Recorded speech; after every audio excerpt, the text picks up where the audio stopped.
ઉકાઈ ડેમની જળ સપાટીમાં વધારો થયો છે। તાપી જિલ્લાના ઉકાઈ ડેમની જળ સપાટી 334.89 ફૂટ પર પહોંચી। ડેમમાં હાલ 60,448 ક્યુસેક પાણીની આવક નોંધાઈ છે। ડેમના 22 દરવાજા પૈકી 4 દરવાજા 4 ફૂટ સુધી ખોલીને 46,000 ક્યુસેક પાણી છોડવામાં આવી રહ્યું છે। ઉકાઈ ડેમમાંથી તાપી નદીમાં પાણી છોડાતા નીચાણવાળા વિસ્તારોને એલર્ટ કરાયા। ઉકાઈ ડેમનું રૂલ લેવલ 335 ફૂટ છે, જ્યારે ડેમની ભયજનક સપાટી 345 ફૂટ છે।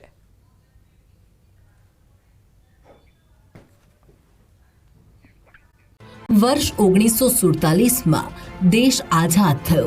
આઝાદી મળતા જ દેશવાસીઓએ ખુલ્લી હવામાં શ્વાસ પણ લીધો। દાયકાઓ વીત્યા, સમય વીત્યો, પણ આપણા આદિજાતિ વિસ્તારના ભાઈ બહેનો માટે ઉજ્જવળ ભવિષ્યનું નિર્માણ ન થઈ શક્યું। પણ કહેવાય છે ને, અંધકાર પછી ઉજાસની ચાદર જરૂર પથરાય છે। તેવું જ કંઈક જોવા પણ મળ્યું આપણા રાજ્યમાં। તારીખ 7 ઓક્ટોબર વર્ષ 2001ના રોજ દેશના વર્તમાન યશસ્વી વડાપ્રધાન શ્રી અને તત્કાલીન મુખ્યમંત્રી નરેન્દ્રભાઈ મોદીએ ગુજરાતની ધુરા સંભાળી અને બદલાઈ ટ્રાયબલ વિસ્તારની તાસીર। હોય વનબંધુ કલ્યાણ યોજના કે પછી પ્રધાનમંત્રી આવાસ યોજના, હોય સખી મંડળ યોજના કે પછી સ્કિલ ઇન્ડિયા યોજના, હોય પ્રધાનમંત્રી સ્વનિધિ યોજના કે પછી ખેલ મહાકુંભ હોય। દાહોદ જિલ્લો રાજ્યના પૂર્વ ભાગમાં આવેલો આદિજાતિ વસ્તી ધરાવતા જિલ્લાઓ પૈકીનો એક। અહીં એ મંત્ર સાર્થક થયો છે। વ્યાયામાત લભતે સ્વાસ્થ્ય દીર્ઘ આયુષ્ય બલમ સુખમ આરોગ્ય પરમમ ભાગ્યમ સ્વાસ્થ્ય સર્વા સાધનમ। અર્થાત વ્યાયામથી લાંબુ આયુષ્ય, સ્વાસ્થ્ય, બળ અને સુખની પ્રાપ્તિ થાય છે। બસ આ જ મંત્રને મૂળ સૂત્ર બનાવવાનું સ્વપ્ન જોયું હતું દેશના યશસ્વી વડાપ્રધાન શ્રી નરેન્દ્રભાઈ મોદીએ, જેને સુચારુ સ્વરૂપે આકાર આપી પ્રધાનમંત્રી શ્રીના સ્વપ્નને સાકાર કરવાનું ભગીરથ કાર્ય કર્યું ગુજરાતના લોકલાડીલા મુખ્યમંત્રી શ્રી ભૂપેન્દ્રભાઈ પટેલે। બાળકમાં બચપણથી ખેલકૂદ મેદાનમાં પરસેવો પાડવાના સંસ્કાર સિંચનનો આ મહાકુંભ છે। ગરીબીની કુટીરમાં જન્મેલો દરિદ્ર નારાયણ પણ રમતવીર હોય, વંચિતોમાંથી પણ ઉત્તમ ખેલાડીની પ્રતિભા શોધનું આ અભિયાન છે। ટ્રાયબલ વિસ્તાર એવા દેવગઢ બારિયામાં યુવાનોના કૌશલ્યને ઓર નિખારવા આધુનિક સુવિધાઓથી સુસજ્જ સ્પોર્ટ્સ કોમ્પ્લેક્સનું નિર્માણ થયું છે। તે રાજ્યના તમામ રમતવીરો માટે એક વરદાન સમાન હવે બન્યું છે। इस स्पोर्ट्स कॉम्प्लेक्स में स्पोर्ट्स अथॉरिटी ऑफ गुजरात द्वारा 6 गेमों का आयोजन किया जाता है। उसमें कुश्ती, जूडो, आर्चरी, स्विमिंग, हॉकी और एथलेटिक है। અત્યારના જે ખેલાડીઓ છે એ ગ્રામીણ વિસ્તારમાંથી આવે છે અને ગ્રામીણ વિસ્તારમાંથી આવવા છતાં પણ તેઓ આપણા દેશનું નામ રાષ્ટ્રીય કક્ષાએ અને આંતરરાષ્ટ્રીય કક્ષાએ રોશન કરી રહ્યા છે। 20 એકરથી વધુ વિસ્તારમાં પથરાયેલો આ સ્પોર્ટ્સ કોમ્પ્લેક્સનું નામ દેવગઢ બારિયાના શૂરવીર પ્રતાપી અને દાનવીર મહારાજા શ્રી જયદીપસિંહજીના નામે જ રાખવામાં આવ્યું છે। ગ્રામીણ વિસ્તારના દરેક યુવાનો અને રમતવીરોના ઉત્થાન માટે દેવગઢ બારિયાની આ જમીન તેમણે ભેટ સ્વરૂપે આપી હતી। આજે આ સ્પોર્ટ્સ કોમ્પ્લેક્સ મહારાજા જયદીપસિંહજી જિલ્લા રમત પ્રશિક્ષણ કેન્દ્ર તરીકે ઓળખાય છે। હોકી એકેડમી જે સીઓઈ અંતર્ગત યોજના અંતર્ગત 18 છોકરાઓને ટ્રેનિંગ આપવામાં આવે છે। એમને સવારથી લઈને સાંજ સુધી એમને સવારે મોર્નિંગ સેશન હોય છે, સવારે 6 વાગ્યાથી લઈને એમાં એમને ટ્રેનિંગ કરવામાં આવે છે। અલગ અલગ વૈજ્ઞાનિક ઢબે ટ્રેનિંગ આપવામાં આવે છે અને એમને અભ્યાસ માટે સ્કૂલ, કોલેજો પણ સુવિધાઓ ઉપલબ્ધ કરવામાં આવી છે। આદિવાસી વિસ્તારમાંથી આવ્યો છું। વડોદરા ખાતે લેવાયેલ એકેડમી સિનિયરના ટ્રાયલમાં મારું સિલેક્શન થયું છે અને હું અત્યારે દેવગઢ બારિયા પ્રશિક્ષણ કેન્દ્રમાં તાલીમ મેળવું છું।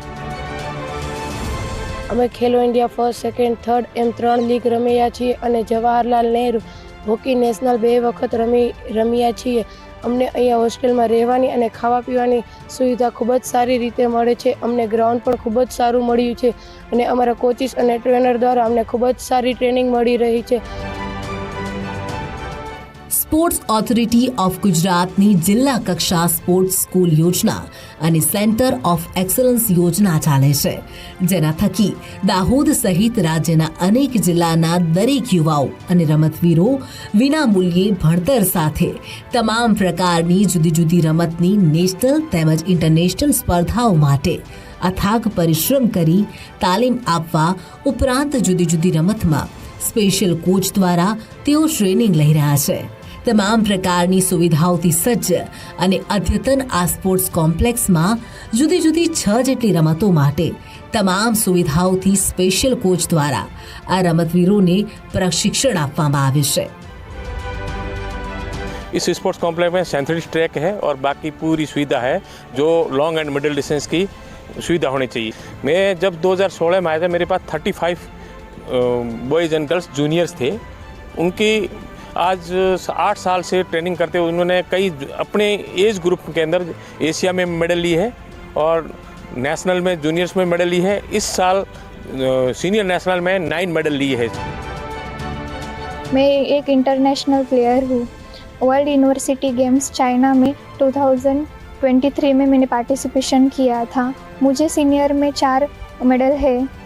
अंडर 23 में मेरा गोल्ड मेडल है. साउथ जोन यूनिवर्सिटी में मेरा गोल्ड मेडल है. उधर मैंने मेरा पर्सनल बेस्ट किया था 10 मिनट 15 सेकेंड और मुझे उधर बेस्ट एथलीट का अवार्ड मिला है. આ સ્પોર્ટ્સ કોમ્પ્લેક્સમાં એથ્લેટિક્સ, આર્ચરી, જુડો, કુસ્તી, સ્વિમિંગ અને હોકી જેવી રમતો માટે નિષ્ણાંત કોચ અને ટ્રેનર હર હંમેશા તત્પર રહે છે. આ સ્પોર્ટ્સ કોમ્પ્લેક્સમાં જુદી જુદી રમતોમાં પ્રશિક્ષણ લઈ ચૂકેલા રમતવીરો જુદી જુદી રમતોમાં રાષ્ટ્રીય અને આંતરરાષ્ટ્રીય રમતોમાં ભાગ લઈ તેમાં ભવ્ય જીત મેળવી જિલ્લા અને રાજ્ય સહિત દેશનું પણ ગૌરવ વધાર્યું છે.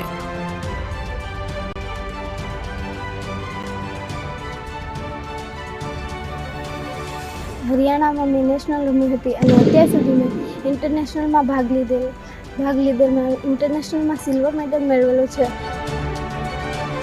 આમ ગુજરાત સરકાર દ્વારા રમતવીરોના નિવાસ માટે ગર્લ્સ અને બોયઝ હોસ્ટેલની અદ્યતન સુંદર વ્યવસ્થા સાથે પૌષ્ટિક આહારની પણ સર્વોત્તમ વ્યવસ્થા ઊભી કરવામાં આવી છે.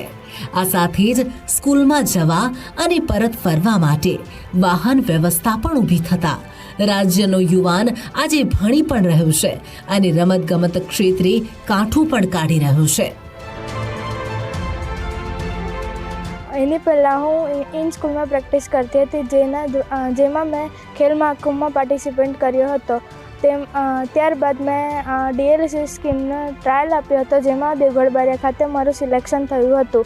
ત્યારબાદ હું દેવગઢ બારિયા હોસ્ટેલમાં આવી હતી. ત્યાં અમને અનેક પ્રકારની સુવિધા મળે છે. આમ એક સમય હતો જ્યારે આપણા ગુજરાતને માત્ર વેપાર જગતની દ્રષ્ટિએ આંકવામાં આવતું. જો કે જે વિશ્વાસ દેશના યશસ્વી વડાપ્રધાનશ્રીને હતો તે આજે કઈ દિશામાં પૂર્ણ થયો છે તેનું પ્રમાણ ગોલ્ડ અને સિલ્વર મેડલ જ આપી રહ્યા છે. જય જય ગરવી ગુજરાત. નર્મદા ડેમની સપાટી 132.80 મીટરે પહોંચી. નર્મદા ડેમમાંથી પાણી છોડાતા ઢાઢર કાંઠાના 36 ગામ એલર્ટ. વાઘોડિયામાં આખલાએ ઘરમાં ઘૂસી મચાવ્યો આતંક, ઘર વખરીને નુકસાન.